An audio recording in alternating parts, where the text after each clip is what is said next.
Any plans for this evening? Perhaps a game night? It's game over, man. It's game over. Shut up. Play the game. Play it from your heart. 26 years ago, we started playing a little game. Now, we're all gonna sit down. We're gonna finish it. And may the odds be ever in your favor. And here we go. Hello and welcome to Dice Camera Action, a mashup podcast about board games and movies. I'm Matt Cousineau, and my tramp stamp tattoo may also lead to a magical place. With me today is Jeff Madigan. What's up, Jeff? What is up? I'm Jeff the Mad Board Gamer, and I just can't stop thinking about your tramp stamp. How did I know you'd say that? I know.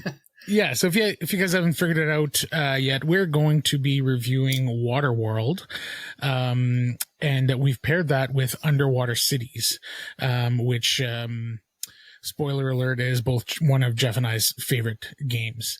So who is this Jeff character that you guys see? So today we are Jason-less. I decided to go out into the world and find another J-name person, and Jeff came up.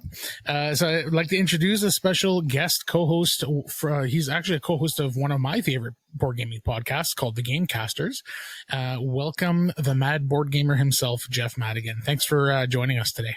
Thank you for having me. Thank you for saying the Gamecasters is one of your favorite. It absolutely is. I'm not just pumping your tires there. I love being the third wheel. I love being the third wheel on that show. It's perfect.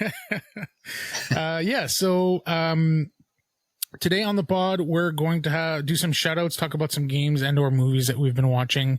We're going to have our feature review of Underwater Cities, which has been paired with a movie that comes with a ton of baggage and should be really fun to talk about. Kevin Costner's Waterworld from 1995. So Jeff, I reached out at some point, probably a couple of months ago at this point, and invited you to come onto our new adventure, this podcast that we're doing. And you jumped at the opportunity right away, and it's taken us a little while to kind of get organized and get to this point. But thanks for coming on and want to maybe talk us through the game and movie and how we kind of decided on this pairing. Yeah, it's been good. Again, thanks for having me. And sorry, Jason couldn't be here. Sorry, Jason, where are you?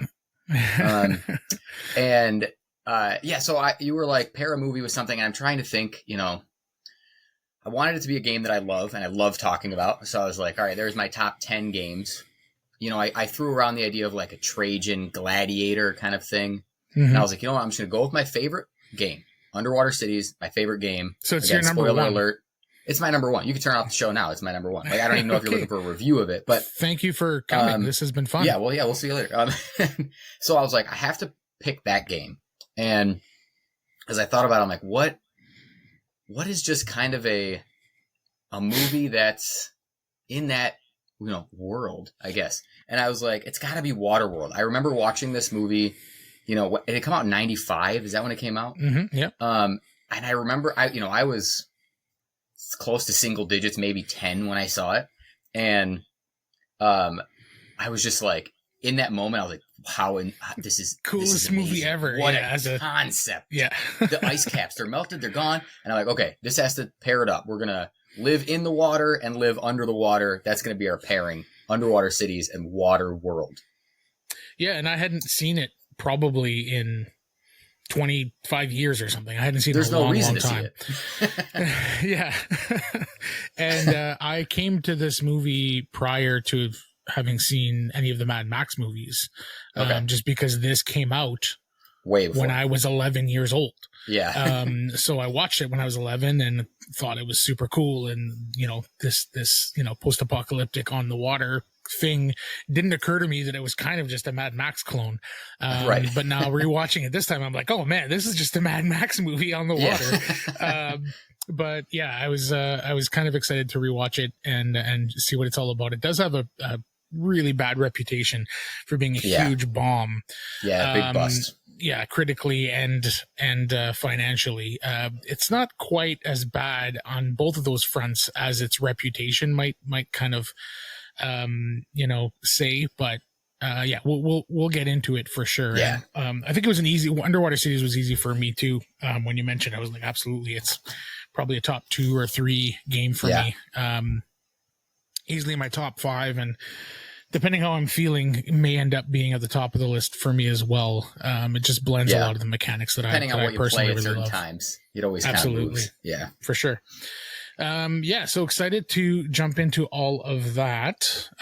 Before we do, let's do a couple of shout outs. So this is part of the show where we like to just talk about some other games, movies, TV shows, anything else that we've been digesting that we kind of want to share with the world. You want to start us off with one, Jeff? Yeah, for sure. So I want to do just a quick thing. I went to Origins a couple weeks ago, which I was super excited about in Columbus. And what I'm really excited about is Origins gets me really pumped up for Gen Con. And that's something that I've been, going through all the game lists and looking at what new releases I want to see and play and touch and buy. And,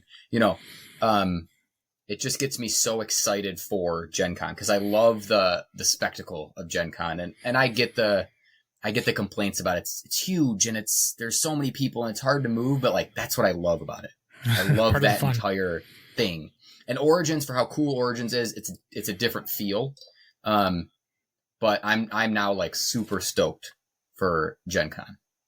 So cool. Yeah. I'm going for the first time. Yes. This year. So I'm super excited too. Are you, and then I saw that are you self-promoting here for a second? This at the time of this recording, we're going to be going to Gen Con in 3 weeks or so. This podcast probably won't be out before then, but hopefully, when you're hearing this, you will have had a chance to maybe come in and see me at Gen Con. I'll be at the Dragon Egg Games booth, and I'm going to be promoting Hyperion, my game. So yeah, it'll be exciting. It'll be my first massive convention. I guess I went to PAX U just as like a fan and walked around and enjoyed myself there. But this will be my first major convention actually promoting my game. So it's going to be insane and overwhelming, but awesome. Yeah, I'm excited for it for sure.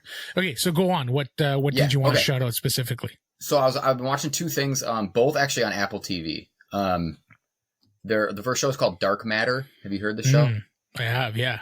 Are you watching it? I finished it. Okay.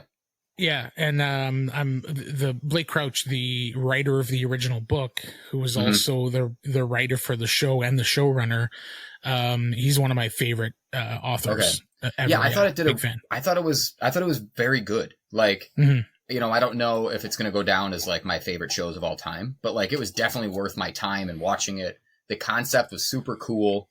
I kind of like one of my favorite sort of genres is like science fiction, but set in like our world, like not necessarily Star Trek, like that kind of stuff I like too. But I sort of like, the feeling of like Black Mirrors or this Dark Matter or something that's like the three body problem, right? Those things that are like grounded sort of in our world, but just a little bit more. And that I thought was really well done.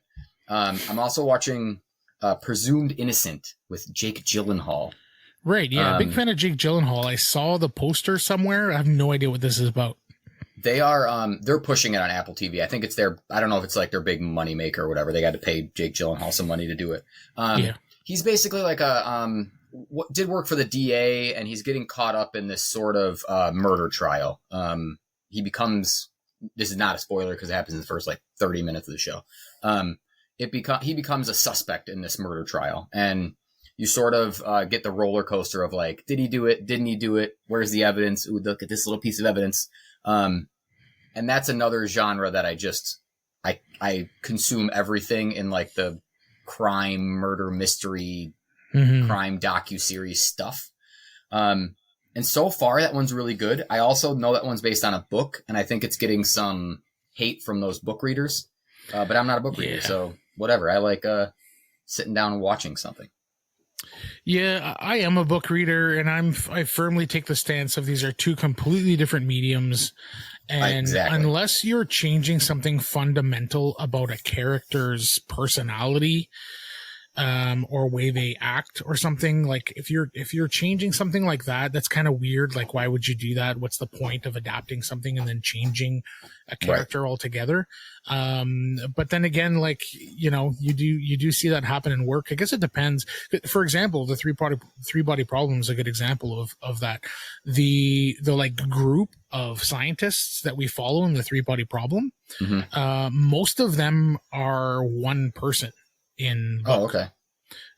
They just kind of split them up into different personalities so that we have more people to follow, and so that it's a little bit more, I guess, kinetic on the screen. And because in a book, we live in people's heads, right? We can they tell us what they're thinking, and we know what they're thinking and how they're feeling. We can't tell what somebody's feeling or thinking on the screen, so they need other people to like bounce off of. So those kinds of changes happen all the time, and book readers are often really sensitive about these things. And it's like they're completely different mediums. Yeah, take it for what it is. And if you don't like, okay. if you don't like the show, you don't like the show. It's fine. Yeah, but they don't need to be the exact same thing.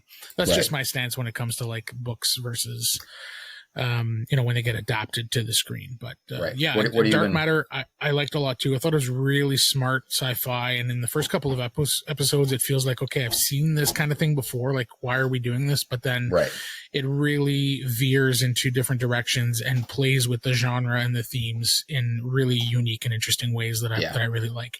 It did feel a little bit long in the middle, like it wasn't going anywhere. Yeah. It was maybe one episode too long. That could have just cut there were a lot of like doors opening, and you're like, okay, I get it. Let's, you know, let's move on. I get what we're doing here. Let's move on. So I think they probably could have cut, you know, and that sometimes is something that happens in TV, because all the time Apple TV will order, quote unquote, 10 episodes or 8 episodes. Yeah, I need 10 episodes. Figure it out. Then you got to fill those, right? Okay, well, what if the story doesn't justify?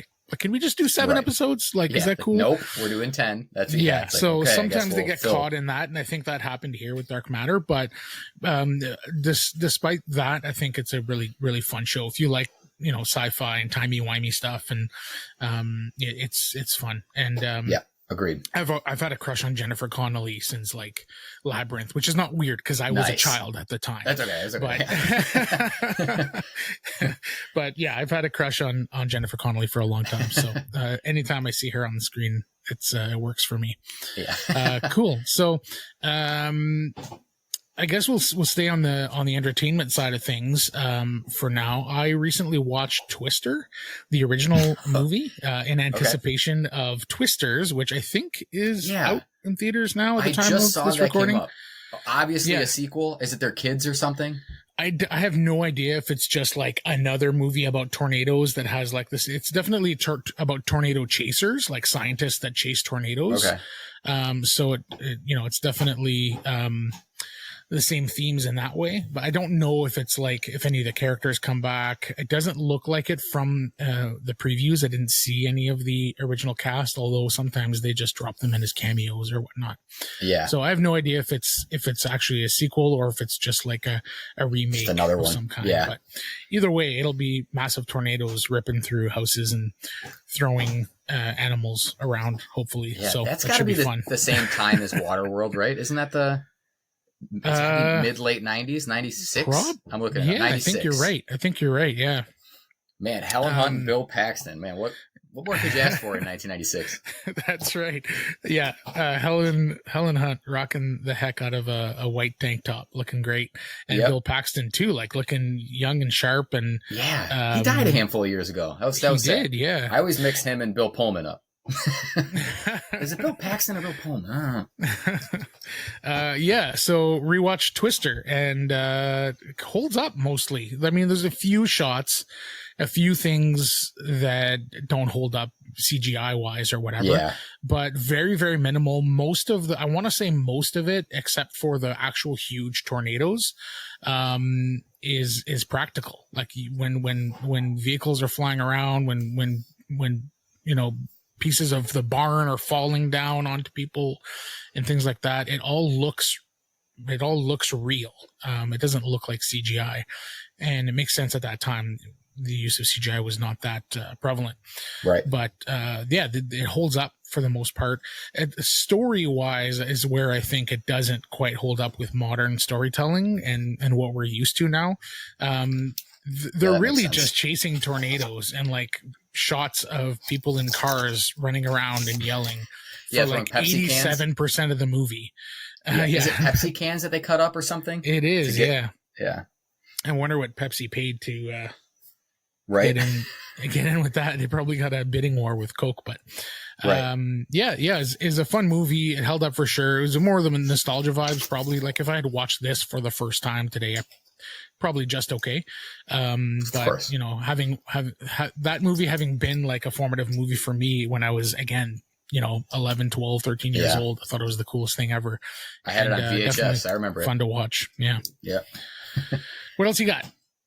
If we turn into games, so I've only ever played like a CCG. I've only ever played Magic, like when it first came out, again, when I was probably, you know, watching Waterworld and Twister.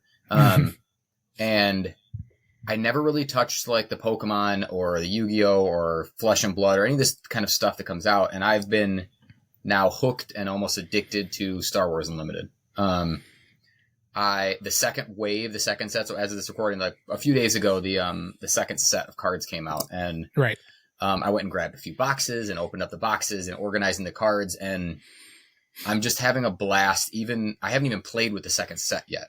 But I don't know. I have this weird of opening the cards, which everybody loves opening cards. I get that. That's not a me thing. Everybody loves chasing. Literally half the fun is opening cards and organizing and theory crafting and just like not even playing. Right. So I'm like, I'm trying to organize them, like put them in number order and put them in a binder and having the overflow cards and just trying to like get it all organized is really fun. And now I'm excited. The next step is to start like, the deck crafting. Taking the decks that I like from set 1 and mixing in the set 2 decks and just trying to like, you know, do stuff. And I haven't entered any like tournaments. I don't know if I even plan on it. I definitely more of just casual playing. I'll play with, you know, Ryan from the Gamecasters. I'll play with, I try to get my brother to play on Mondays, like before or after game night. But for some reason, this just kind of grabbed me. And I don't know if it's like the collector in me or if this would have happened with any other one. Like if I would have just picked up Pokemon 10 years ago, if I'd have been addicted, I probably would have been. Maybe it's just my personality. I'm like, I just want to have the cards and I just want to play them and I just want to touch them and have them. You know, I don't know, but it's been really fun to do all of that. Right. Yeah. I got into a couple of these collectible card games over the last, 8 years or so. I got into Star Wars Destiny, which again, Ryan from the Gamecasters is a huge fan of that game. It's weird that he and I never connected over Destiny because I was pretty hardcore into it. Yeah, he's got everything too. I know. I'm sure you do too. He's loaded with it, but. Yeah, and then that game died, which is unfortunate. And then I got into Soulforge Fusion for like a year and a half. That sort of died out for me personally. The new set is just about to launch, but it's been like a year and a half since the last set, and I haven't played in a long time, and it's just cooled off for me. And then, I mean, I'm a huge Star Wars geek. I'm a big fan of Star Wars and everything Star Wars, books, movies, TV shows. I'm into it all, and games as well. And, when they announced this, I was like, oh man, here comes another money pit. And start saving. Start saving and start, trying to put some time aside. And I've managed to resist so far. Good for you. At some point, stay strong, man.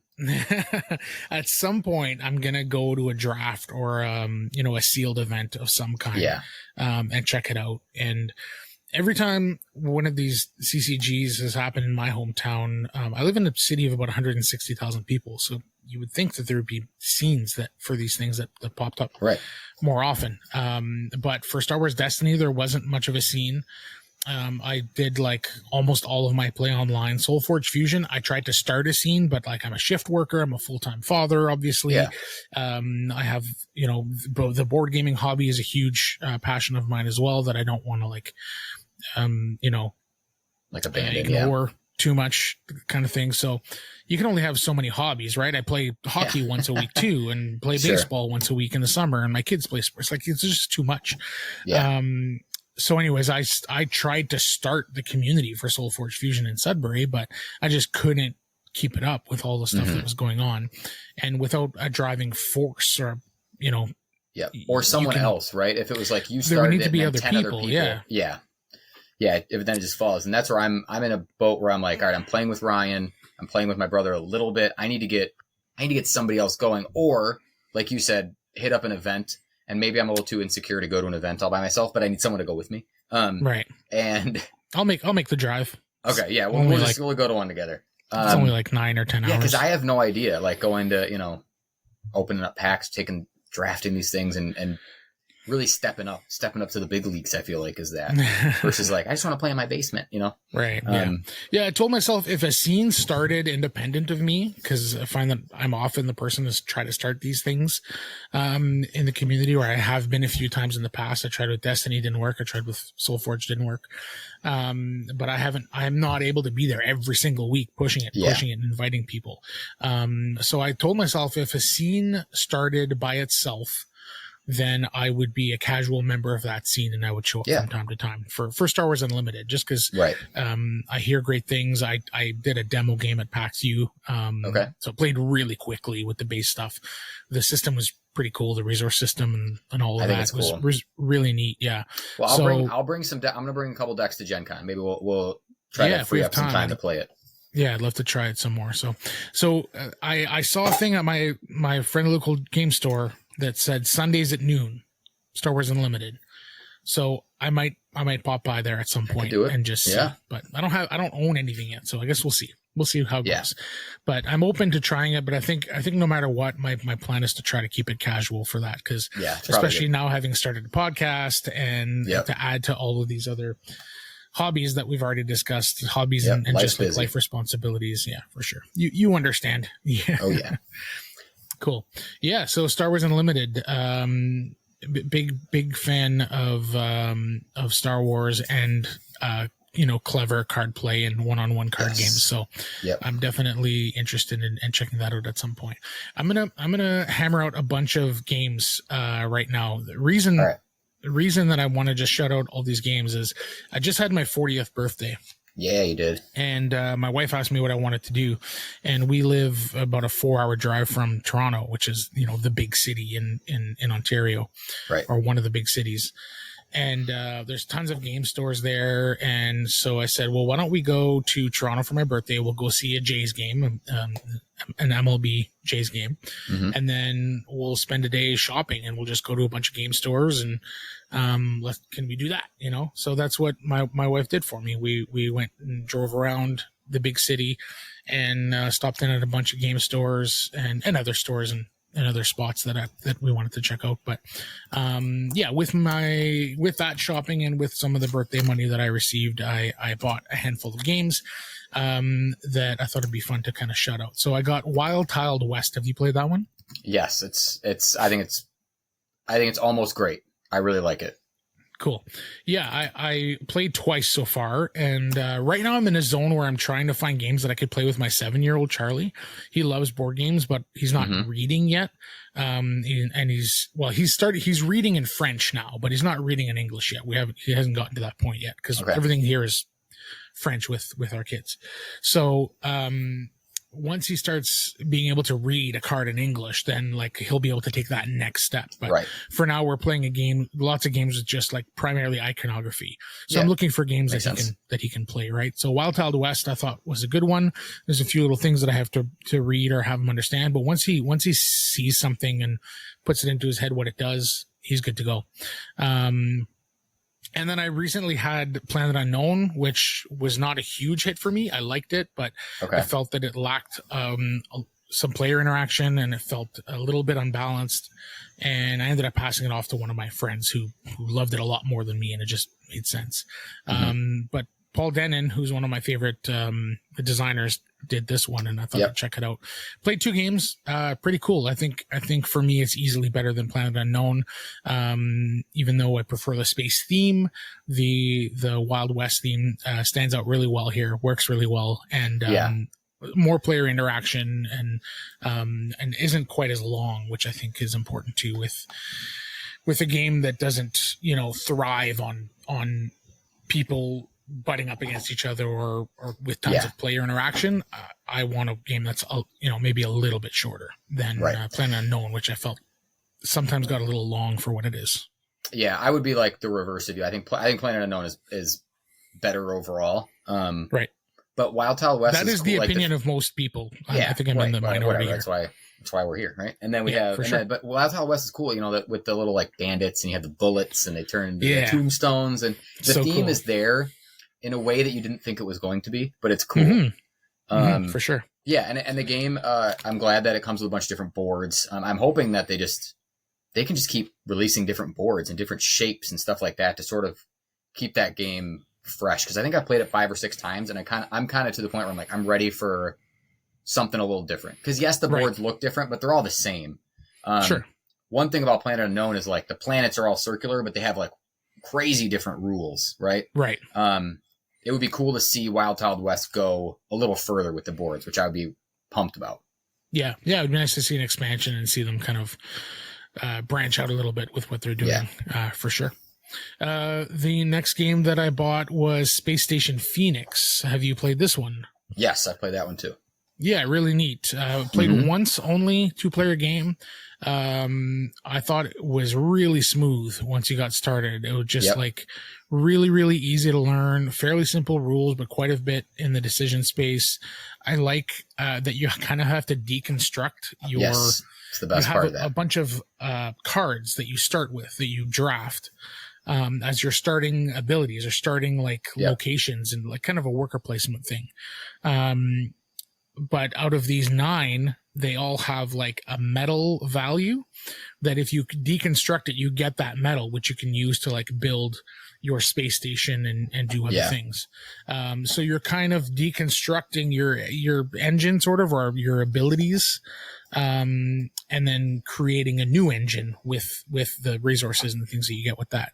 And the timing, I thought, the timing of when to do those things, and I thought was the crux of what made this game really, really interesting.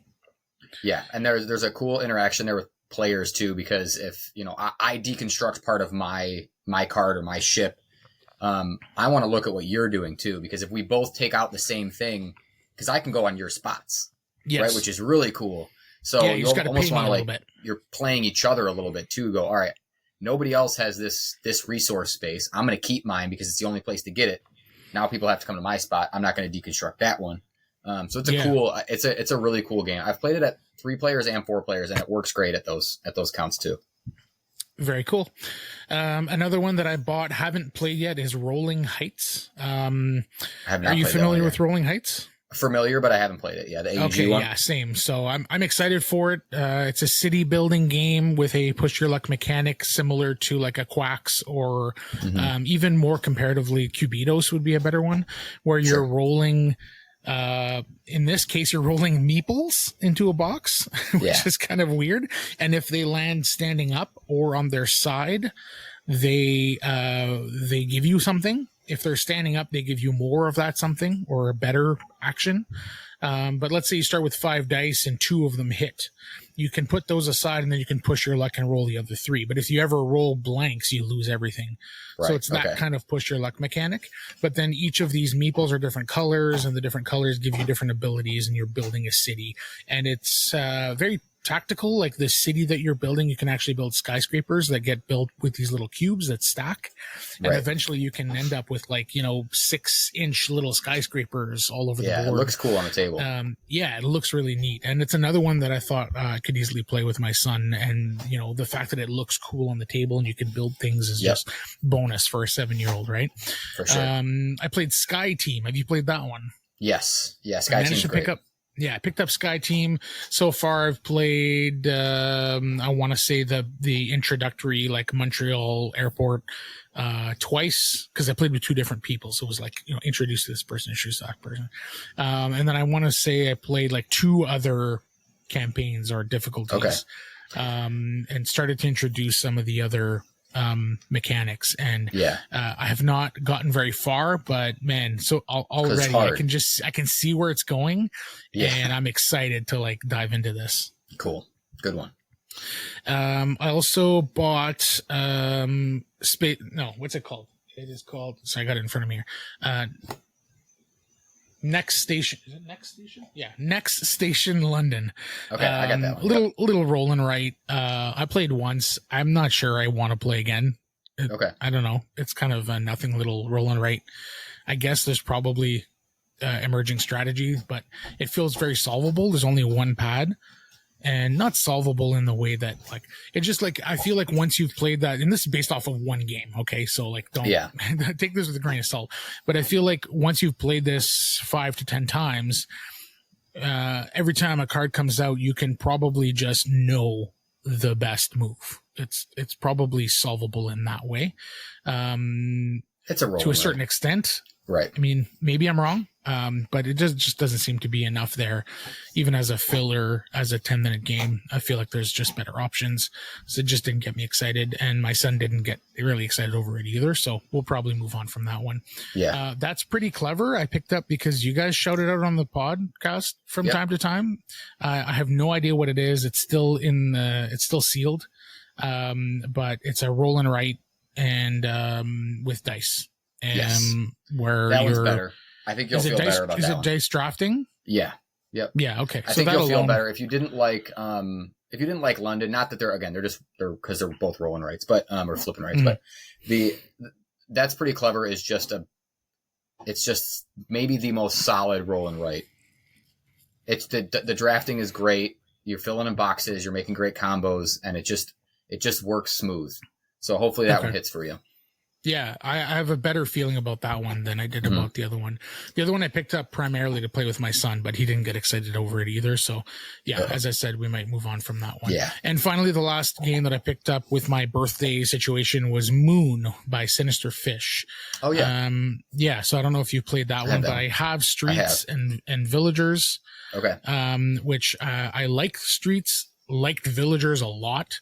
That's my favorite of those two. And I have not played Moon yet, though I have read the rule book and laid it all out and kind of checked it out. It definitely seems like my jam. I think Moon is better than Streets, and I'm not sure if it's better than Villagers. I don't know.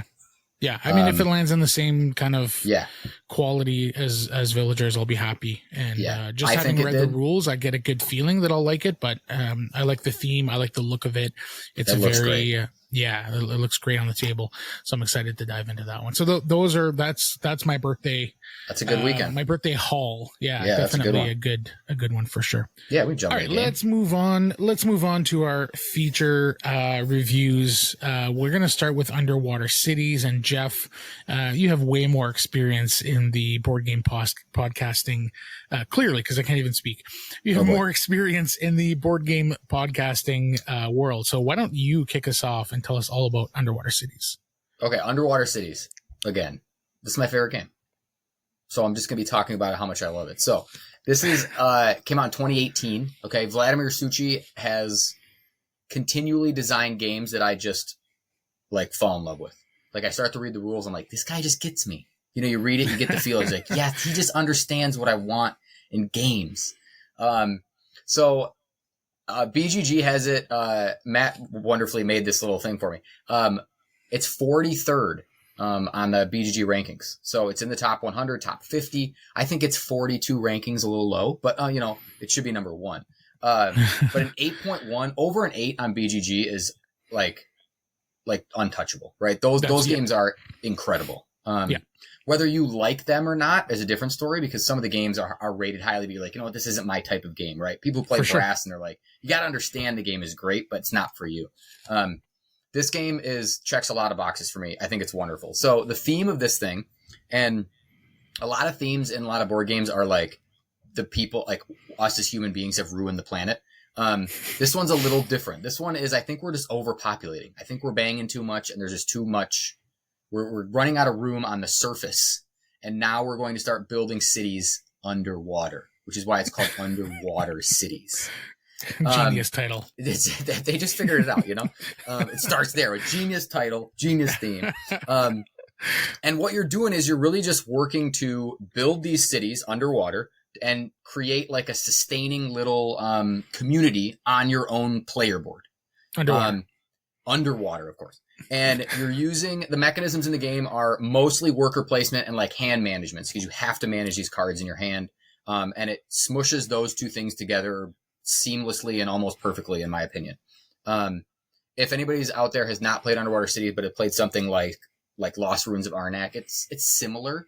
But I think Underwater Cities does it a little better. So you begin sort of with a player board. And if you just buy the base box, you get like this, it's like a piece of paper. It's a really thin poorly cardboard, produced. Yeah, it's almost like Bible paper. It just is nothing. So that's where I'd say go get the expansion, get the nicer boards. Anyway, you get a little player board where you're essentially building your town, your city, okay?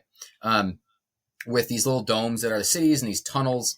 And you also have a hand of cards, okay? And on your turn, what you do is you place a worker onto any available spot, and you play a card. And here's where the game gets really just juicy, is if the card that you play matches the color of the spot that you put your worker on, you get to take both of those actions. You can take the card first, you can take that board action first, whichever you want. And that just creates these really incredible like combos through the game where you're planning, you're like, okay, I need to build this, I need to build a tunnel. You're like, I don't have a green card. What can I do to get around that? Or maybe the green card lets you build a tunnel and now you can do something extra on the green space action. It all just comes together for this really great mix of like strategy and tactical decisions. Cause you can have this giant plan in your head and then you have a hand of red cards and you're like, I don't want to take all these red actions. What can I do? Anyway, so and all those actions basically get you the stuff that you need to build your cities, to build the tunnels, to build these like factories, to upgrade all of that stuff, to really get your engine going. Because every 3 or 4 rounds are sort of like a pause and a production round where your player board produces everything that is on it. Cities produce like food and money and steel and all this kind of stuff. And you collect a bunch of crap to sort of get you very through the next few satisfying rounds. moment. Yeah. It's great where you're just like, ooh, this gets me this and this and this and this and this and this. And you just count it and you get all this stuff. And then you're like, I have so many. A pile of resources by the end of You feel so awesome. production. You have all this stuff. And then for some reason, like 3 rounds later, you're like, I have nothing. Where did it all go? It goes away so fast. Yeah. It goes away. You just, in that first round after production, you're like, I can do whatever I want. And then like 4 turns later, you're like, I have nothing left. What do I do? And then you basically go like, so you get 3 turns, every round, and you play 10 rounds. It's 9 rounds with the expansion if you throw that in. And then there's a little point salary mix for the things that you've accomplished on your boards. There's personal, there's public objectives. There's a bunch of different ways to score points. There's an expansion. The expansion is called, what's the expansion called? New Discoveries is what it's called. New Discoveries, yeah. New Discoveries adds a must-needed dual-layer player board.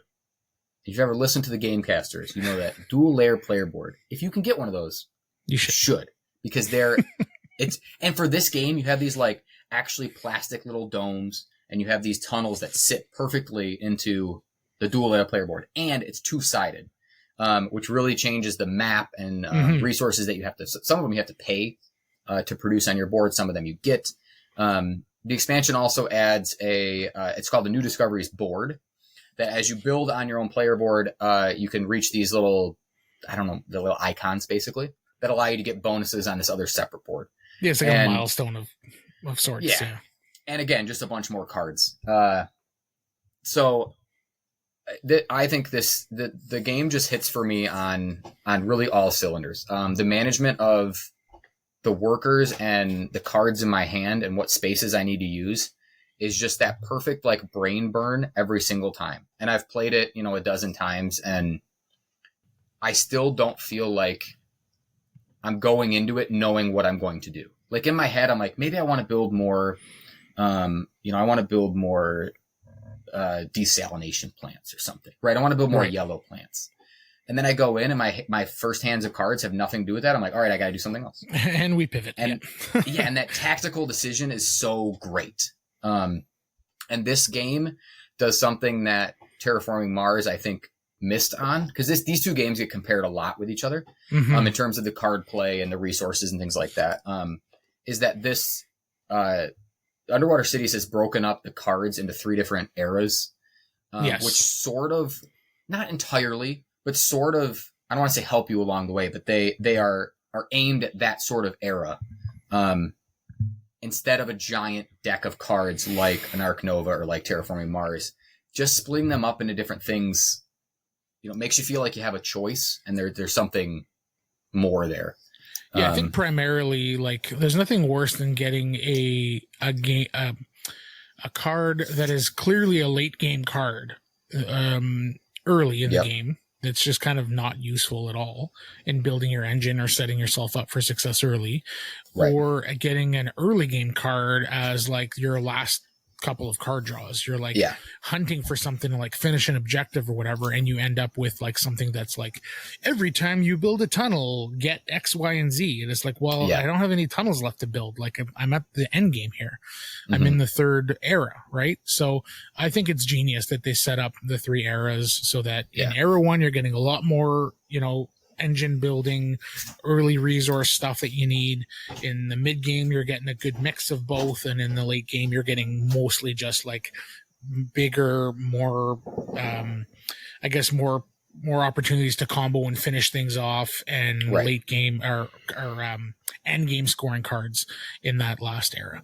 So it just makes sense, especially when you get a game with this many cards. It can be frustrating for sure. And I know that happened to me in my one and only play of Terraforming Mars. This had already been in my collection and was one of my favorite games. And there's a good amount of crossover between what you're doing in Terraforming Mars and what you're doing in Underwater Cities. There, you're doing a little bit more engine building. Here, it's more about the worker placement. Those are the 2 big differences. But other than that, you're in both games, you're setting up a player board. In Terraforming Mars, it's shared, but you're still building a place that it's not habitable to a place that is habitable, and then adding all the things that you need to do to make those things work. So there's lots of crossover there, but definitely if you're more into the worker placement, which adds a ton of player interaction to the game, there's 3 or 4 spots that are just critical that you have to use in this game. And to set yourself up to be the first player, because there's like a Federation track on the board, and this Federation track is a spot that you can move up. And then at the end of the round, whoever's at the top of that track goes first. So the player order changes every single round depending on where you land on that track for that previous round. So the player interaction that this Federation track puts into the game, and the natural player interaction that just comes with worker placement, for me, takes this game to a level where I'm very invested in what my opponents are doing, how many resources of a certain type they might have. Can they take that action yet? No, not yet. Okay, I have more time to like set things up before I go and take that specific action. Yeah, you're right about that Federation track. And for some reason they did it so well, because a Federation track feels like you don't want that action. Nobody wants the Federation track, right? But you go, all right, I don't need to do this because next round I need to get that special scoring card. Like, I need to be first because, and what's great is the interaction between when 2 players. So like when I play with my wife all the time, that you can wait, the 2 of us wait until we could be in round 7 or 8 before we touch a special card.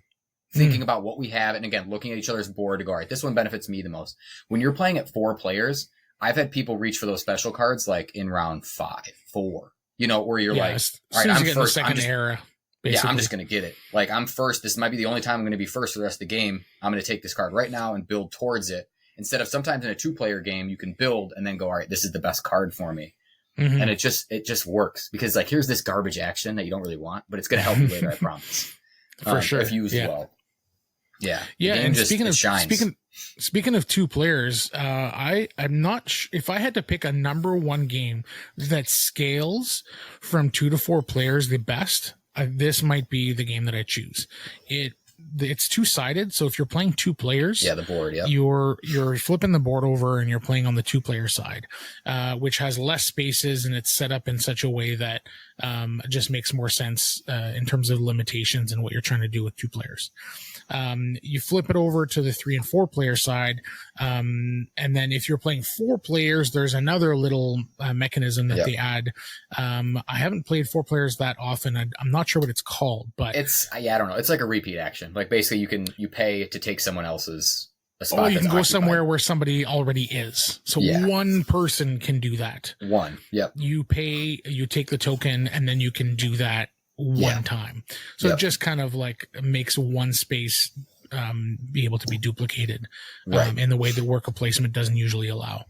So just with that one little thing, and flipping the board to the, like, honestly, I can play this at 2, 3, or 4 and get the exact same experience, or very, very similar experience in terms of like tension. What am I going for? What's available? It feels the same. Obviously it plays a little bit differently, but the feeling is I want to say the exact same across all player counts. So they did an incredible job at doing that, because it is not easy. And there's so many games where you play 3 players and it's great, and you play 4 players, it's like, oh, that's way too long, and or that's not good anymore. Or play 2 players and you just don't get the same feeling because it's just a free for all. It's open. You can do whatever you want all the time. Yeah. To create that tenseness and that tightness at all player counts is tough. I'm sure you know, with you designing actual games. Because I play games, I think that. Yeah, for sure. I've only designed the one game that is strictly a 2-player game, so I have not ventured into I know. But I have thought about it, and we have brainstormed around like how could we make Kyperium a solo game or a multiplayer game, and thinking about it and doing some brainstorming and throwing ideas around, it already feels like a really daunting task. That we're not even sure if we're going to go down that route for expansions. So we'll see. But so I guess in terms of underwater cities, like, is there anything specific that's your favorite thing that maybe is unique that we don't see in other games? I guess the color matching is the one main thing, right? Yeah, that's my favorite thing about it, is just the thought that I have to go through of, here are the 4 actions that are red.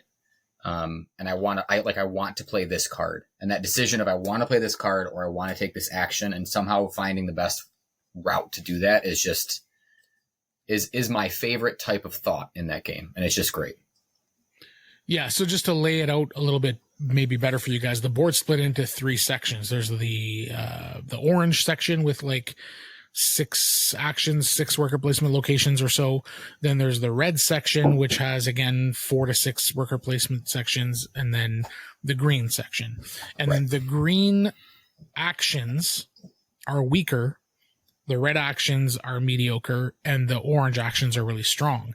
And then the cards have the same ratio, but it's flipped. Reverse. Yeah. Your green cards are really strong, your red cards are mediocre, and your orange cards are weak. So, and at the beginning of your turn, no matter how many cards you have to discard down to 3 cards before you take your turn. Right. So it's very limiting in that way too. You're very much trying to make lemonade here, I find, in this game all the time. You're like, oh man, my options are limited here. What do I do? And you're trying to work towards a specific goal. So sometimes you're looking at a specific spot that you want on the board, but then you look at your hand and you don't have a card that synergizes well with that. So then you're like, am I going to take a slightly weaker action so that I can play this a card with it, or is there a card that I really want to play, but then there's no spots of that color that are available that really make sense for you? So you really have to try to make these tough decisions at all times, and that tension is always there. And I think that's one of the most important things in a Euro game of this type. For me, it's probably the card play too. And I think that Federation track is really underrated, because going first in this game, or going early, if you're playing 3 or 4, is important in a lot of cases. Not every case, but often. And that I find that Federation track is something that a lot of newer players will ignore fully. And then they get halfway through the game and they're like, okay, now I see what's going on here. Yeah, I need to be going first. Yeah. I don't need 3 actions gone before my turn, which are the ones you, especially early, even early, like you want, okay, I need to be able to build. And those might be gone before you even take your turn, It's hard. Yeah, absolutely. And you have to especially be careful of that in era 3, when you have 9 actions left. at the beginning of Era 3, and you're like, okay, there's very specific things I need to accomplish here. Yeah. What's the priority? And am I going to be able to do it at all if I don't, move up on that Federation track? I usually try to be, the first player in that very last round if I can. I think that's really, really important. It's important in a lot of cases. Is there anything in Underwater Cities that you think could be improved upon, or that you don't love specifically? Yeah, I guess what I like about games, maybe like a game like Castles of Burgundy, is the flow, and for how great this game flows from round to round.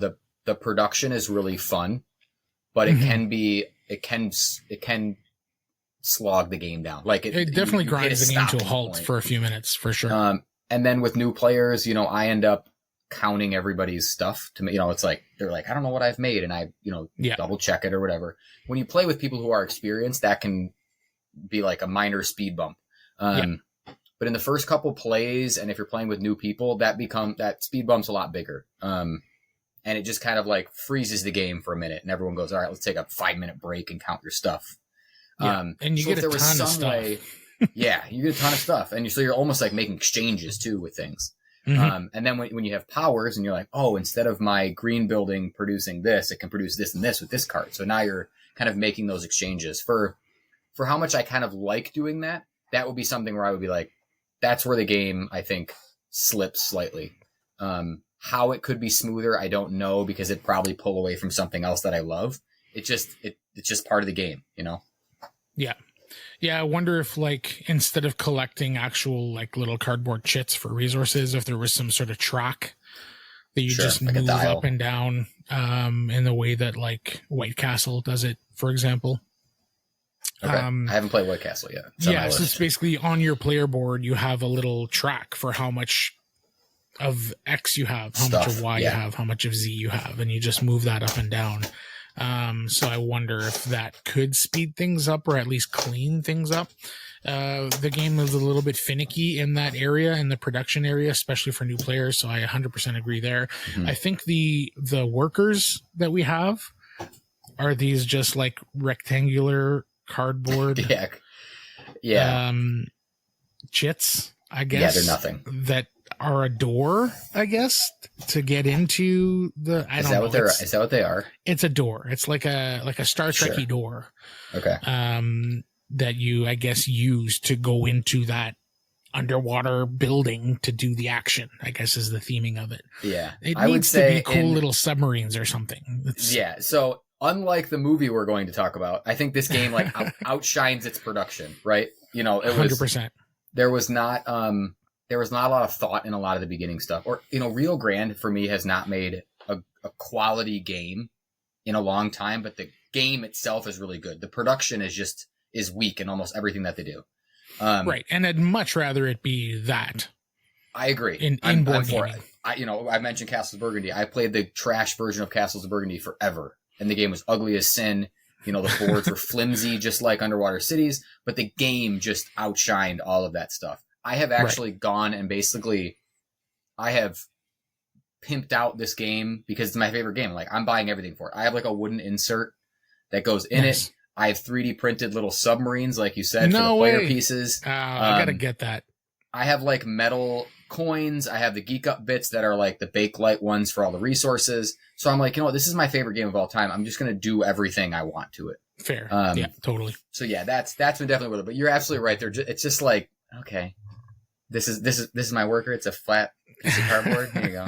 It's not even a person. It's not even a meeple. It's like, like a standee, like anything, anything really. It's better than you're this. right. So production is weak. Yeah, but honestly, as you said, the game totally outshines it, and I'd much rather have a game underproduced and be an excellent game than what we get way more often these days, which is overproduced games that are sort of lackluster and fall flat. Yep, that's the world we're in now. That's the time. Yeah, so you really have to do your research, I find, these days on the gameplay side, because so many games look incredible and then don't quite stand up to what they look like. But that's what sells games on Kickstarter. It does. Unfortunately. Even in person. Even at game stores, art, Yeah. Primarily art, and production is like, your A1 on Kickstarter to get games made. So that's Underwater Cities.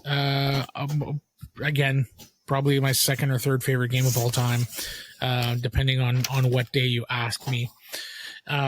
So who is this for? And maybe we start for who this is not for. I think the game is fairly long. On the box, it says 40 minutes per player. That's 40 minutes per experienced player. So if you and I played, it would probably take us 80 minutes to play. Right. I think, we'd be done an hour and a half for sure. Yep. 80, 90 minutes. Exactly. That's at 2 players, right? But this is not a game where there's like in a lot of these types of games, there's like a group goal or a group thing. That when we hit it, that triggers the end game. So the player count doesn't matter as much, because whether you're 2 players contributing to that or 4 players contributing to that, that thing will still happen in X amount of turns. Yeah. In this game, it's like 30 actions. I think it's 30 actions per player. So essentially you're just, taking those 30 actions. So whether you're 2 players or 4 players is going to double the amount of time you're playing. I think the sweet spot for this game is probably 3. But as I said, if you're okay with the length of the game, 4 is still great. If you have the time to play. Yeah. And it's going to be, even longer for new players. There's quite a bit of things to wrap your head around in the first play. I think for a heavy game, it's fairly intuitive. In my opinion, a lot of times the theme kind of like helps you learn the rules, because it kind of makes sense. Does. Yeah, you can explain that board really easily. Yeah, exactly. And there's a lot of that in this game, where it's like, okay, the green farms produce the green resources. Shocking. So those kinds of things that just make it fairly intuitive to just kind of, the thing you think it does. Yeah. That's kind of how I explain Apple and Macs to people. It's very intuitive. Right. If you think the thing does that, it actually does do that. It probably does. Yeah. Yeah. So is there anybody you think this game is maybe not for? Obviously it's fairly heavy. Yeah, it's heavy. Like if your non-gamer friends are coming over, this isn't the game to play. No. People who are playing, the step from Catan and Ticket to Ride is not Catan, Ticket to Ride, Underwater Cities.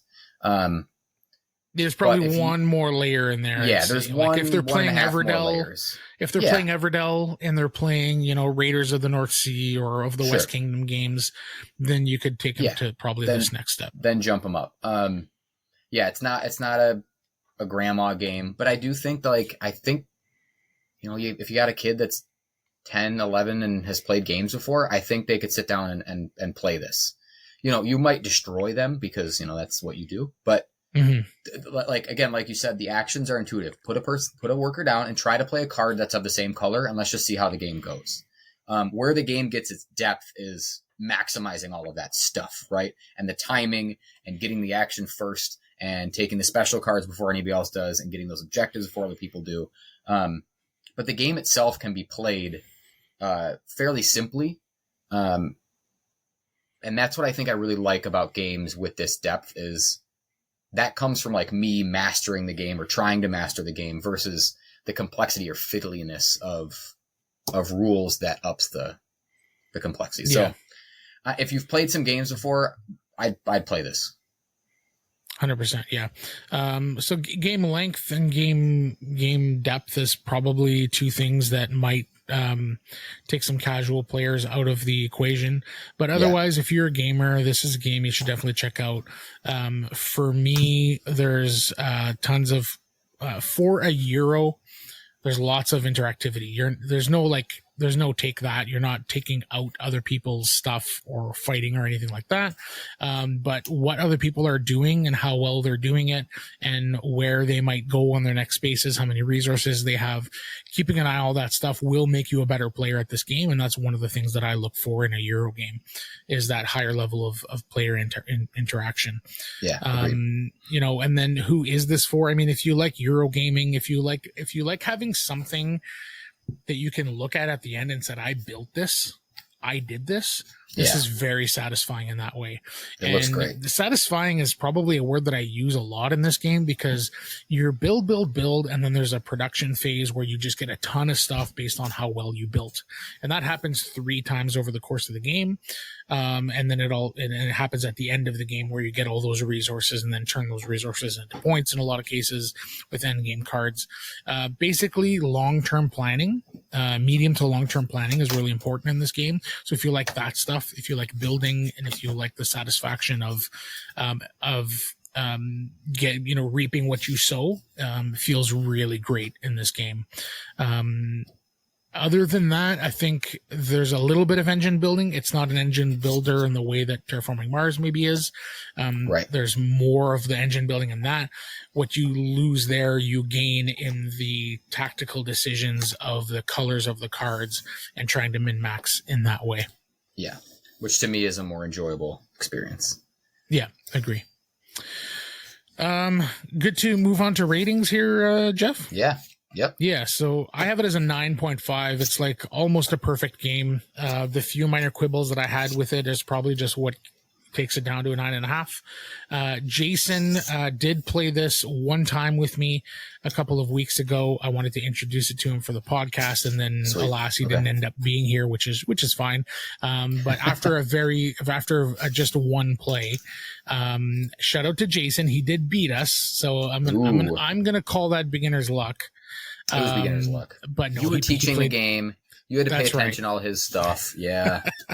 I basically played for himself.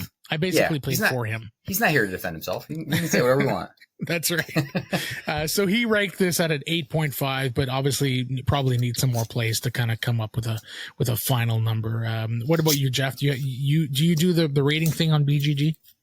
I don't click on it on BGG. Okay. Usually it's just kind of in my brain. Gotcha. I think I'm living in your world. I'll just go at 9.6. How about that? Because, I'll just say it's like 1.1 better than you. 0.1 better than me. Yeah, Fine. because it's again, not I don't... competition, Jeff.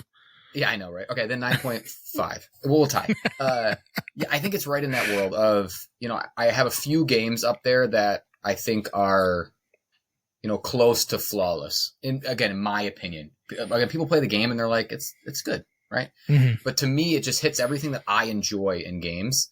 And again, maybe the half a rating comes down, I think, from just the screeching halt of a production era, and having to sort of do that and manage that with new players and with everybody, maybe just lets it slip from that perfect score rating.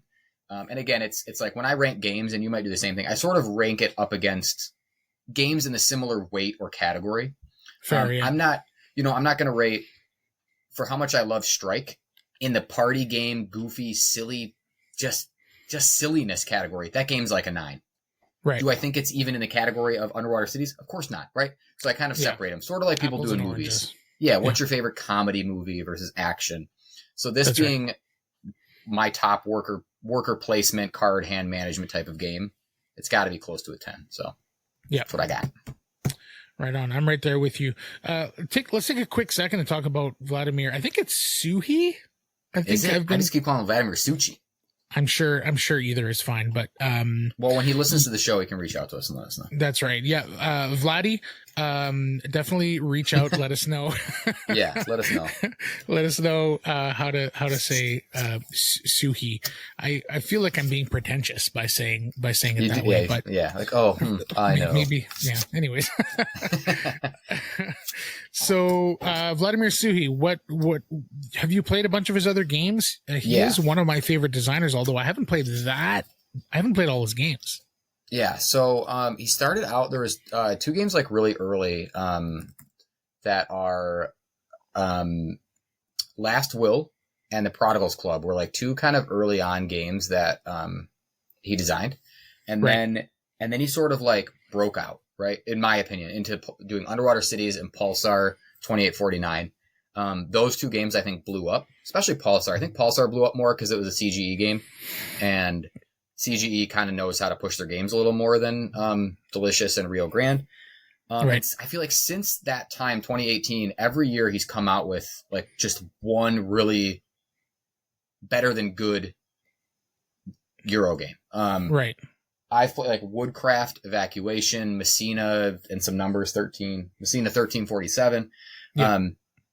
All of those games I play and I'm like, damn, these are just good games. And what he does in all of these games that I love so much is something is different about the action selection. In Pulsar, he uses these dice and the pips. In Woodcraft, the dice drafting mechanism in Pulsar is genius. It is. And I'm like, dude, how does this guy do this? And then he's got this big wheel in, it's a saw blade in Woodcraft where you can pick in certain areas and you get bonuses depending on how far you go and how far you don't. You can't advance the game too far. Messina's got these like sort of like people tracks. We just played Evacuation, and Evacuation has a similar card play where you're placing cards next to the action you want to do, and the card also has an action. The actions have points, which allow you to do something. Everything he's doing is something creative with action selection, and I love that. Instead of just, this is what I'm doing, right? There's always some cool caveat to it, and I just enjoy a twist, it. Yeah. Yeah, I appreciate that a lot. I mean, there's only so many game mechanisms. So if you can find a way to really iterate and do something unique, I think that's important. That's what we tried to do with Kyperium, right? Like having to place your workers on your opponent's cards. Yeah, that's I felt like that was unique and interesting. And so we built the whole game around that. Yeah, that's the thing. Yeah, exactly. That's the main thing. You know, that's the elevator pitch. That's what you're going to hear. Yeah. And there's a lot of that. Like if you tried to give an elevator pitch for a lot of other games, it just sounds like every other game. Yeah. You put a worker on this spot. Done. Like, I don't want to hear it anymore. And then you get a thing. You get the thing from that spot. Yeah, you get a thing. Okay. Right. You need, and we talk about this on the Gamecaster show all the time. These games, especially because we're in an era of everything's repeating. All right. Oh, cool. We're rolling right. Great. What's your thing? What's the thing that's going to make this game what differentiates or it? Cool. And it seems that Suchy does that quite a bit, which is gets it. What put me in you know, in his camp. I'm a huge Suchy fan. Pulsar, I'm a big fan of. Evacuation, I've played twice now, and it's maybe one of the hardest games I've ever played. I enjoy it, but man, is it tough. Again, can be played casually, but it's a hard game. Yeah, like the rules aren't necessarily that difficult, but man, is it tough to do something well. Right. It's tough to do that game well. Yeah, and to be good.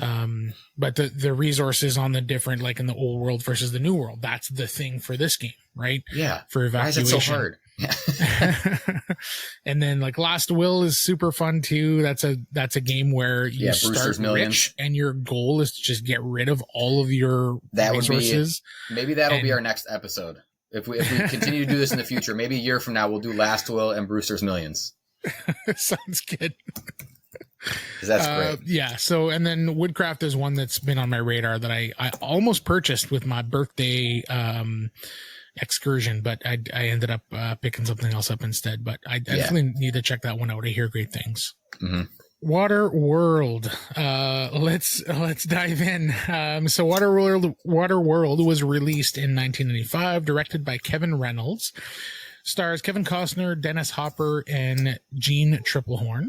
Famous for having like a nightmare production, going way over budget and gaining a really bad reputation before he was even released in theaters, resulting in a really poor box office haul.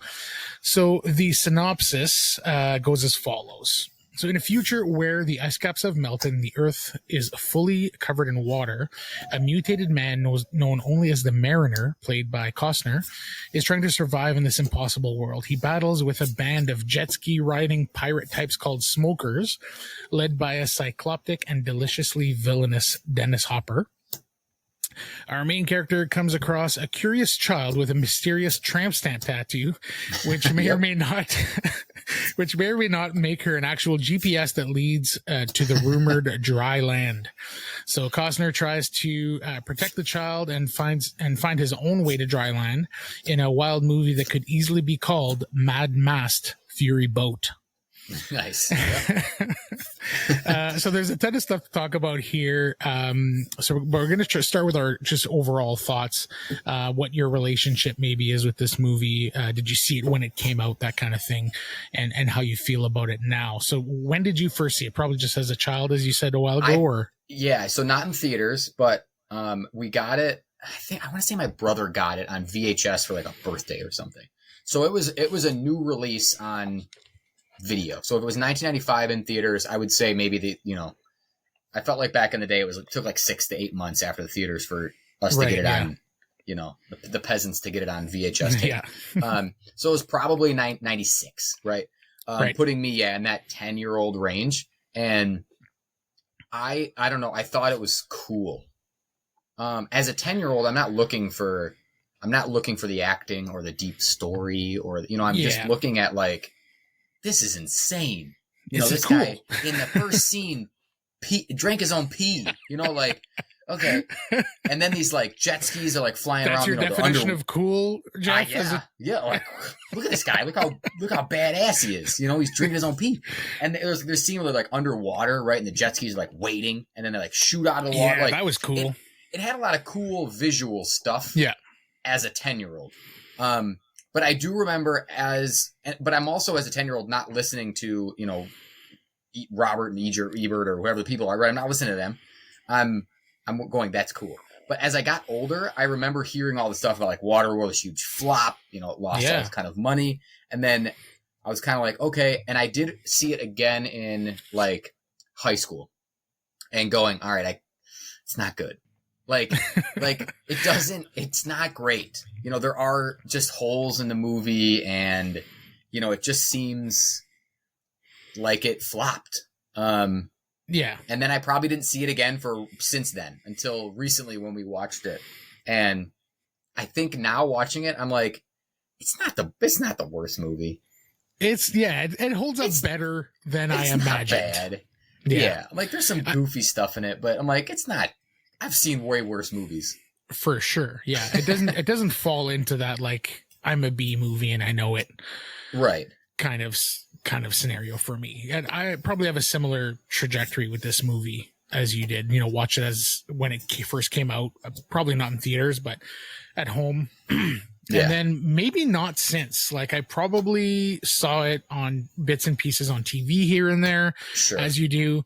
But I don't think I sat down and watched it all the way through again until just like, I watched it twice over the last month, I want to say, just to in preparation for this. And it's more fun than I thought it was going to be. And it's not, I'm with you. It's not a good movie, but it's also not terrible. It's not. And the production value and there's enough cool stuff in there that I was entertained and I had fun with it.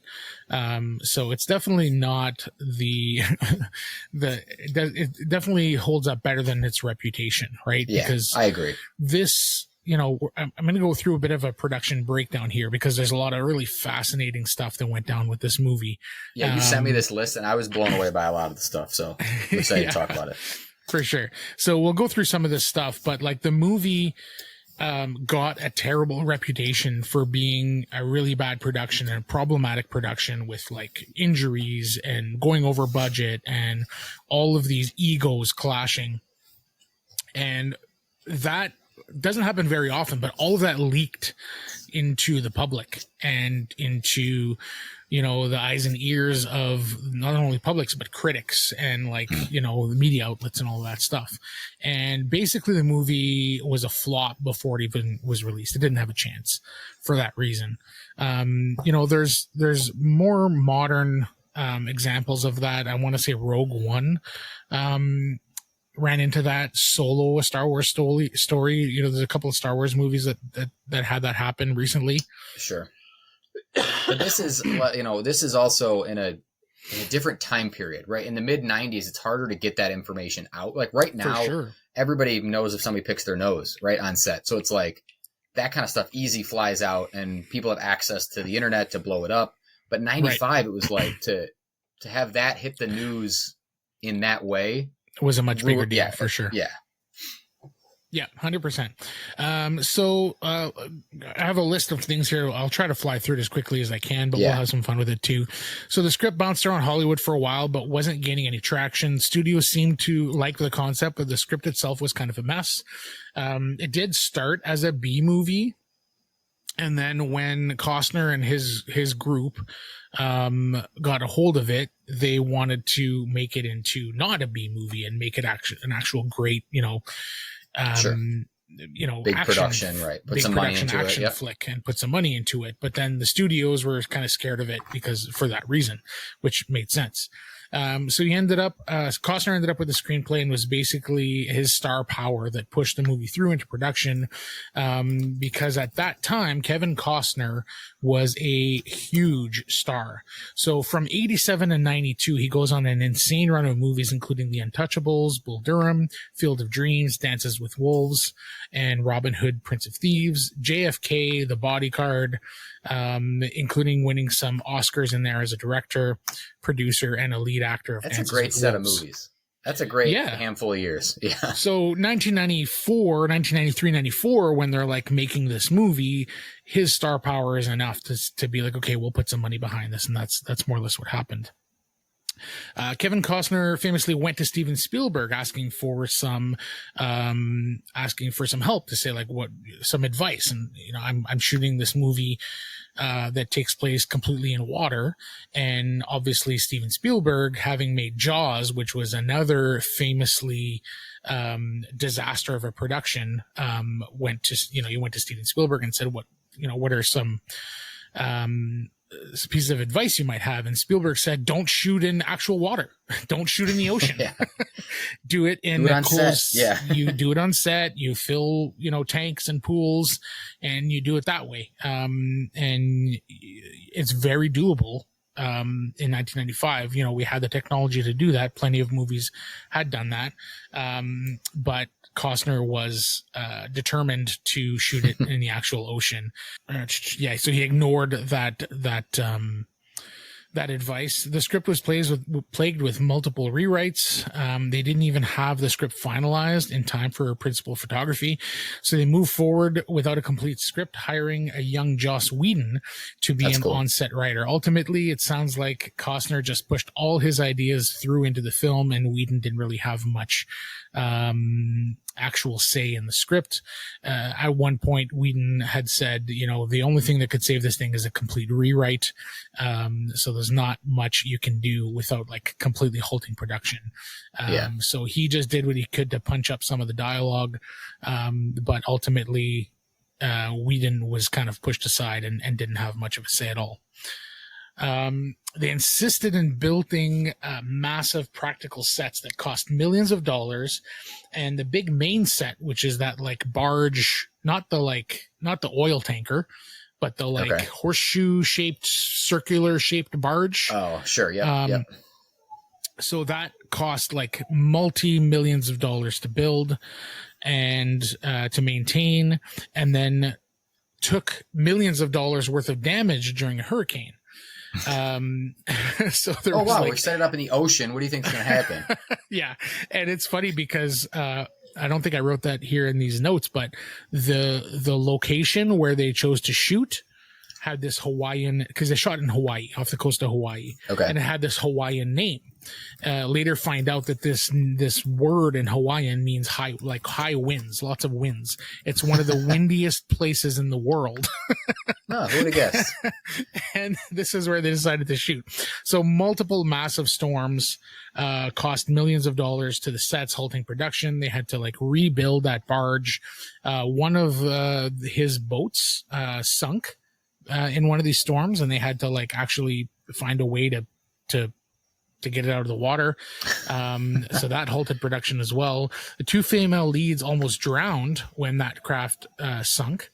Costner himself got caught in a storm on the scene where he had to climb to the very, very top of his boat into like the little perch there. Okay. He was up there and he was tied down so that he couldn't fall. Sure. And then a storm rolls in, and it's not safe to send anybody up to take him down. It's not safe for him to unclasp himself and come down. So he literally just hung on for dear life for like an hour or two while the storm passed, and he was just stuck up there. So it's the scene, I think, where the helicopters flying around it. Okay. And so I think that's the scene that happened. What all these things just could have been avoided. Just listen to Spielberg, man. He's Steven Spielberg. Yeah. I guess when you go back and not, 2020 is, he's more Steven Spielberg now than he was then, but I get we're looking back, but you did it all kind of for nothing. Yeah. It sucks. It sucks. It's not like you were like, all right, well, let's put $1 billion like Avatar did. Let's make $1 billion movie and then we'll make a $5 billion profit. This is like, you did all this stuff. You almost killed a bunch of people and then you kind of flopped. Yeah, for sure. So a stuntman was rushed to Honolulu Hospital after suffering decompression sickness on set. So I think that's when you go down. You go down too fast or something, or come up? I think it's when you come up too fast. Okay. Because your lungs have to like adjust to the pressure or something. I'm not a doctor and I don't know the details of this, but it's literally like a thing that could kill you. So he was rushed to the hospital, and then like, it's one of these things where once you cross the threshold of like, oh, it's not going to kill you, then you're pretty much fine again. But it's something that he had to kind of fight through. And once he crossed that threshold of whatever's happening in his body, he was fine. And he actually was returned on set a few days later, despite almost having died. So I guess it's one of those things where, if you don't die from it, you recover pretty quickly. Sure. But it is a life-threatening thing that could have been a big issue. Yeah. So there were no bathrooms on that big barge set thing. So people had to be shuttled to the mainland on a regular basis if they had to go number 2. And if you had to go number 1, well, I'm sure they figured that out pretty easily. Fish pee in the ocean too. It's fine. That's right. The budget kept growing and growing. Initially, the studio had greenlit the production at around $90 million and eventually ballooned to over $150 million. Adjusted for inflation, that's almost $310 million today. That's crazy. So that's the cost of like Marvel movies are basically is that where it sits? What are one of those? I was going to do some Googling for like average cost of the Marvel movies, but yeah, they're $200 to $300 million. Okay. For the production. We're not talking advertising and everything else that they do. Of course. Yeah. Depending on the movie, Ant-Man cost probably a lot less than the Avengers. So there's a spectrum there. Okay. For sure. But, $200 to $300 million for the massive ones. So the word of all these issues, as I said, got out into Hollywood and eventually into general movie-going audiences, and the result was underwhelming box office return. And the movie is rumored to have lost over $100 million when all was said and done. That being said, I know for sure that like that was the initial number. Yeah. When you factor in DVD sales and being played on TV, merchandising, whatever else, all the other things. And, ultimately, I think the movie ended up being more or less even, is what I heard. There's no like confirmed numbers, but that's kind of the general thought now is that 10, 15 years later, it was able to more or less make its money back, but it didn't make any money, and the headache that it caused with the studio and everything else was probably not worth it. Probably not. Yeah.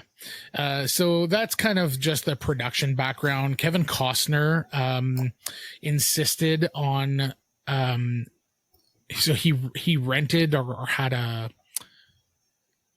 villa, I guess, and then was rumored to have been cheating on his wife at the time with one of the staff members of the villa. That turned out to be probably fake. But he was going through a divorce at the time and ended up settling and paying his now ex-wife like $80 million. And then the other thing that happened with this is that at one point the studio was either going to pull the plug or cut a massive section of the movie or do something, and Costner was just not having it because he was the main creative force behind this movie. He was not the director, but he was a producer and, for all intents and purposes was sort of kind of co-directing, him being the main creative force of this film. So anyways, they wanted to cut something or cut the production of something. So he basically, gave up his the back end, basically, I'm trying to remember what the name of it is, but royalties. So he gave up his royalties, I believe, or possibly his upfront money and just took royalties. Either way, he put up a ton of his own money just to get this movie made. So between that and the divorce, he basically gave up over $100 million. He was spiraling. over the course of a couple of months. And yeah, insisted on staying at this villa, which cost a ton of money for the production. And it also insisted on using his own yacht to get to and from the production. So it just like seems like he was a little bit of a drama queen with everything. Yeah. And then one of the not a cast member, but one key part of the production lived in Honolulu or lived nearby and would come to set in his jet ski every day. And it was something like 60 miles. What? Yeah.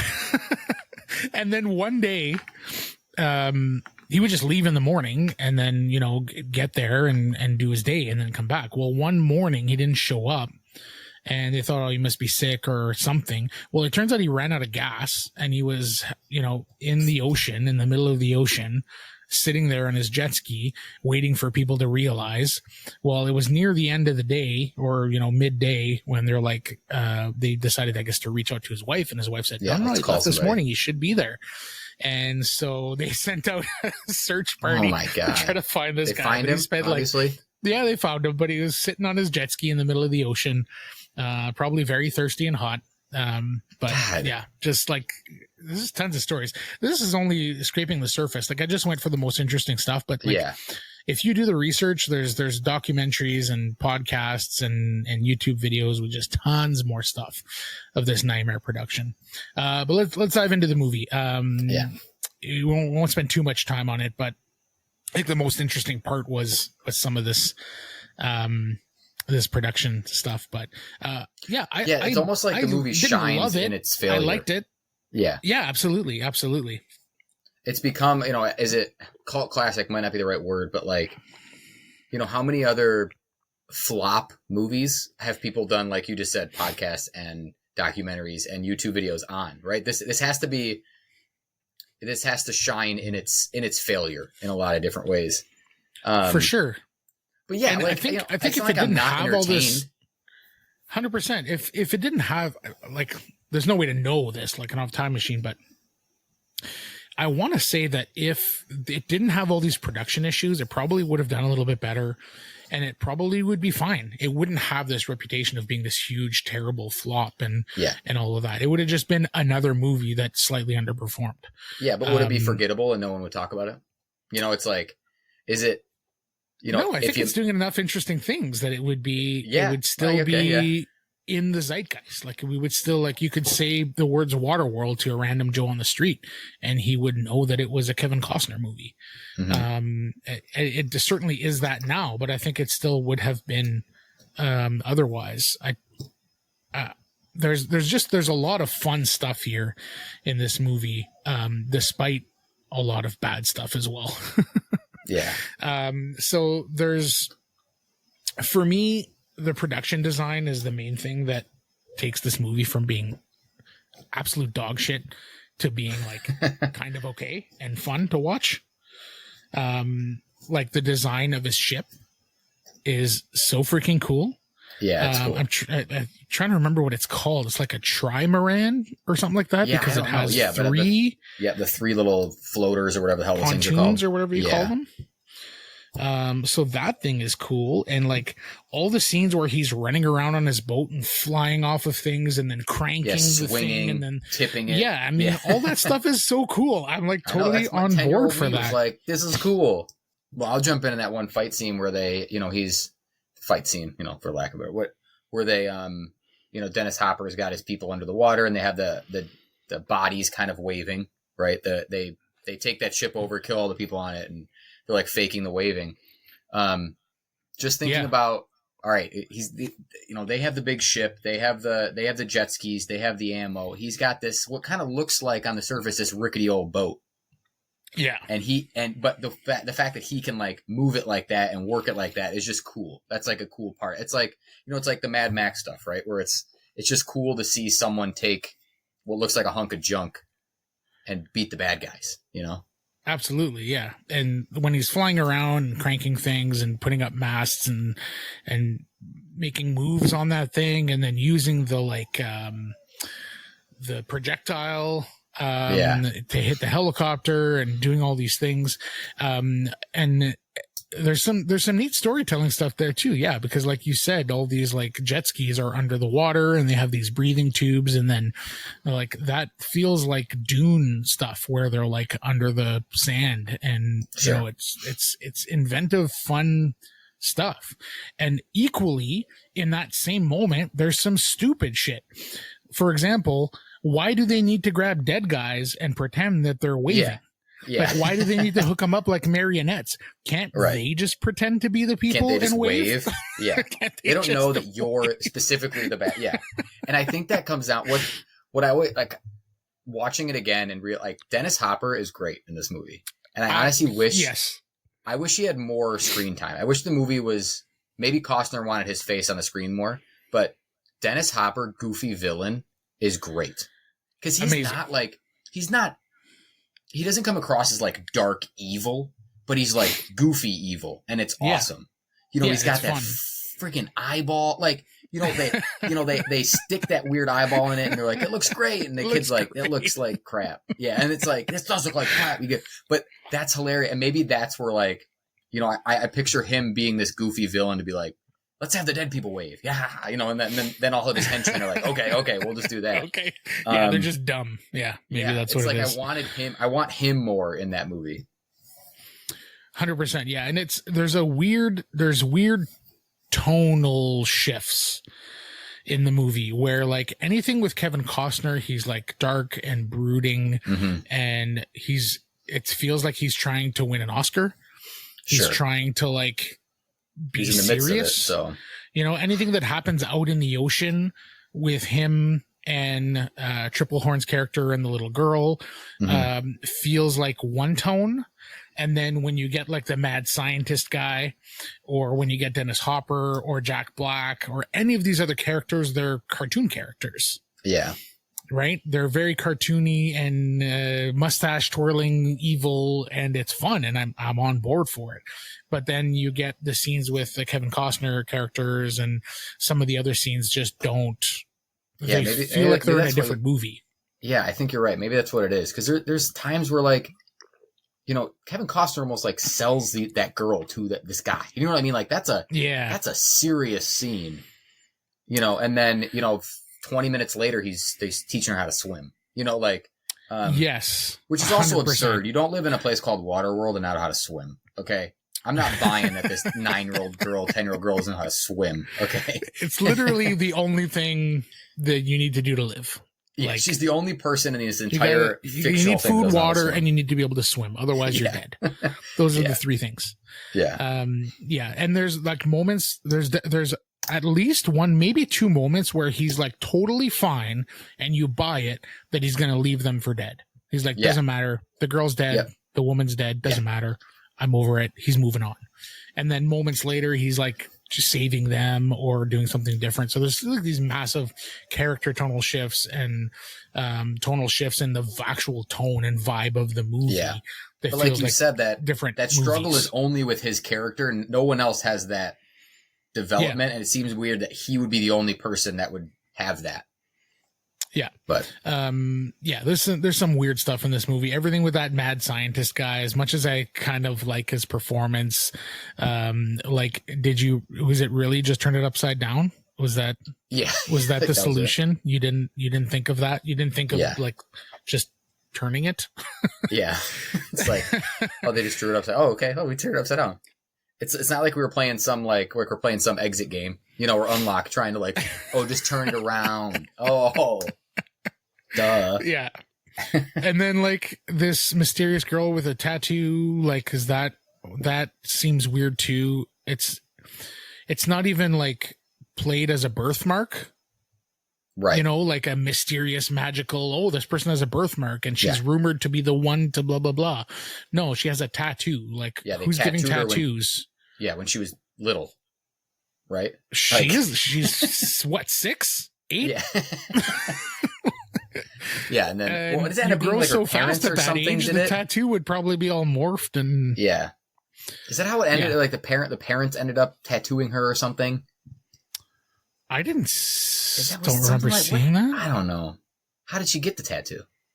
That's another weird thing. And I don't know. And like, why would you even do that? Like if you're a parent or a guardian or like, were they going for a ride and they didn't want to get lost and make sure they could find their way back? I don't know. Yeah. Why couldn't it just be a birthmark, something? But I think if I had to pick one thing, like the production design is the thing that really carries this whole thing for me. Every new location, every new vehicle, every new character, everything looks cool. It looks lived in. It does. It looks like it belongs in that world. And I'm a big fan of the creative use of all these different things. I'm trying to think of examples, but the machine that he uses to turn his pee into water is pretty neat. The rules which they live in this world, when you approach somebody, there was to trade or something, or to like trading, acknowledge and each other and trade. You going to that small village where he first meets, the woman and her daughter, of just like what they need, and then like the whole bartering system of like, all right, how much is this? Half of whatever you have. Like there's not a price, right? This is what you're going to give me, half of what you have. It seems legit, right? It seems real. It doesn't seem, there's not, again, yes, he has gills and stuff too, but it's not like they've created like a fish world person, like a fish world universe that they're walking around in, or he's some colony of fish people, right? It still feels somewhat grounded. Yeah, it does. Yeah, and if we're like 300 years into the future, you could potentially believe that, people would start getting gills. Maybe, I don't know. Like it's somewhat plausible for a movie, right? Like I'll buy that. I'm totally fine with that. Yeah. Famously, there was another situation where they had to edit the gills for a specific shot, because when they were previewing it for audiences before releasing it, everybody started laughing, and apparently it looked like a vagina. Oh, nice. The gills in his ear. That's great. Like, oh, well, we're going to have to change that. Yeah. So they ended up going to another close up that they had of the ear that didn't look like a vagina, and they used that shot and manipulated it to make it look like, let's not have vagina ears. Let's not. Maybe that can be the whole, like, he has a vagina on his neck, and they just make that the entire movie. Yeah, I'd watch that. And then another thing that I thought was sort of strange is, like, if he literally has the ability to go and get sand at any point, because he knew exactly where that city was, the underwater city. First underwater city, there's the connection. There you go, boom, there it is. It's funny because when we chose this pairing, I had no recollection of that underwater city.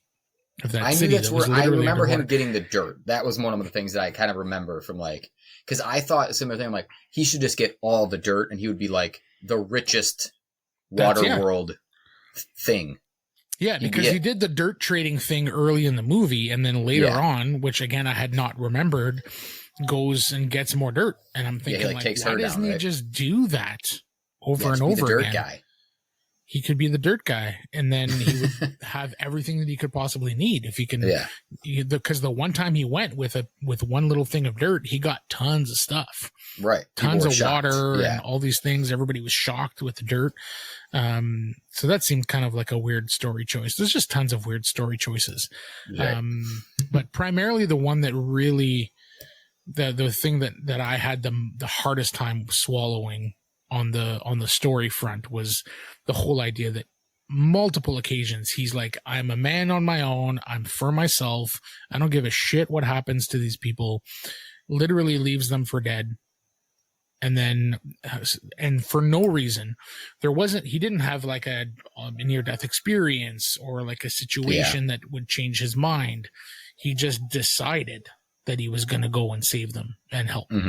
For no reason, and put his life in danger when moments before he didn't care at all. That was probably the one big story beat that I really rolled my eyes and I thought, okay, really got to suspend some disbelief here if I'm going to enjoy this ride. Sure. Which ultimately, I will say, I did. I had fun with it, and I think if you can set aside some fairly bad characters and bad story, bad story beats and character decisions, there's some fun to be had here. There's definitely some Mad Max Fury Road chases and scenes and action sequences. I think all of that stuff worked really well. Anytime that story wasn't being told, it was just fun actions or scenes or I was having a good time, and there was some neat stuff there for sure. Yeah, and I think as I get a little like just older, sometimes I just watch stuff for just fun. Like it's just entertainment. Like I don't want to critique things all the time. It's just exhausting to over critique them.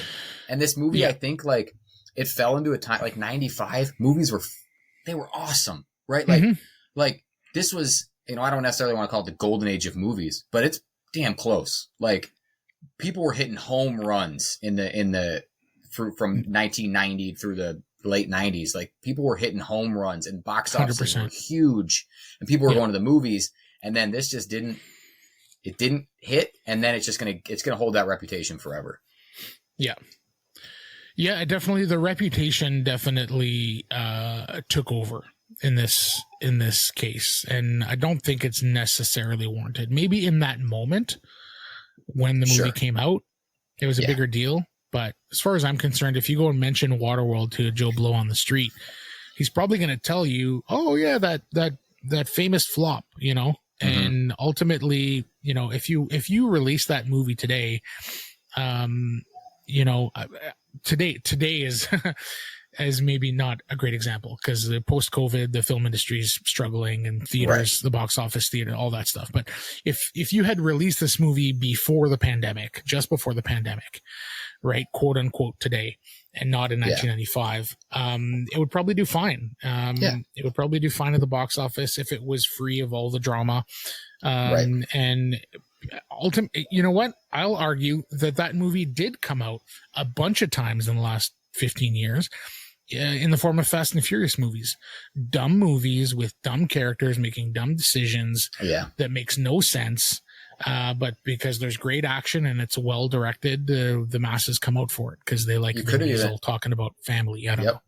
You could have even swung it, and we're in a time now where people will seek out to watch these B movies, to watch Sharknado and to watch these things. You could have swung that movie in that direction too and been like, here's what I got. I got this silly, goofy movie where, a Kevin Costner character is just going to fly around and run into these raiders. Like, it could have went B movie route too, in a more modern time, and probably done just as well on, Netflix or something, right? 100%. Yeah, for sure. Okay, so I'm going to get your rating real quick, and then we're going to play a quick game and wrap things up. So for Jason gave it a 2.5 out of 10, or sorry, out of 5. We do like the Letterboxd 5 stars thing. Yeah. So Jason gave it a 2.5 stars on Letterboxd. I have it as a 3. I think I had a little bit more fun with it. I think Jason maybe had a little bit more hard time swallowing some of the bad aspects of the movie. And there are just as many, if not bad aspects of the film as there are good and interesting things. But I'm totally fine just going along for the ride and having fun watching Dennis Hopper and Jack Black be these crazy villains. And then with them. Ultimately the production value is what pulled it up out of the toilet for me, is just like the boats, the sets, the inventiveness of how they use these things, the balloon, the hot air balloon, all these different things I think were really well made. And I had a lot of fun checking that stuff out. Jeff, what was your final thoughts on? I think I'll go with I'm going to go with Jason and go with a 2.5. Although I do think I probably liked it better than him. But I think, looking at 2.5 out of 5 is a 50%. I think they swung and missed on about half the movie. Yeah, you're probably right. Yeah. And just like you said, like, oh man, this character, why can't this girl swim? Like these little details that were just missed constantly. And you're like, not thought through enough. Yeah. Can you just tweak it up a little bit? Like you didn't tighten the screws on a lot of the stuff, but on the other side, it's fun to just watch. If you turn your brain off. Yeah. I would have loved to see this movie in like an IMAX, right? Like the lush blue ocean and just like the sound. It would have been cool to see in that experience. Mm-hmm. Because again, I think back to when I watched it at 10 years old, and I'm like, look at these things. Look how cool everything is. This guy's got one eyeball and he's got one sticking out. You know, like this is fun. So like at the core, it is just like it's a goofy, fun movie to watch. But it has some problems. And reading through some of the production breakdown notes were just hilarious. Yeah. So yeah, I'm going to stick with a 2.5.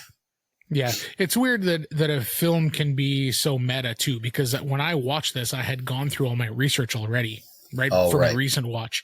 So watching the movie post knowing all this stuff about the production added a layer of fun to it. Yeah, I bet for it would. me.